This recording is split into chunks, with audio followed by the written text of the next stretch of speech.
Hey guys, dahil Friday ngayon, naglaga tayo ng balatong munggo. May nasapot sa tayo may tinapa. Lagyan natin hipon. Mekos. Natin bawang sibuyas. Mekos. Lagyan natin kamatis. Mekos. Ang malasak ang kamatis. Ayan, sulit ng kamatis.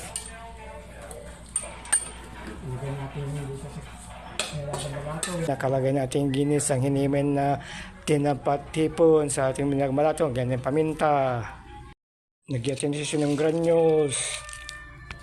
Asin. Peng. Mekos. Ito guys, kumulo na. Lagyan natin ginahin ng talong at okra. Ay natin uling kumulong malutong talong at okra. Guys, kumulo na. Ito guys, ayos na to. Ating dinengdeng ng balatong na may talong at okra at malunggay. Salamat Lord. Thank you for watching guys. God bless us all.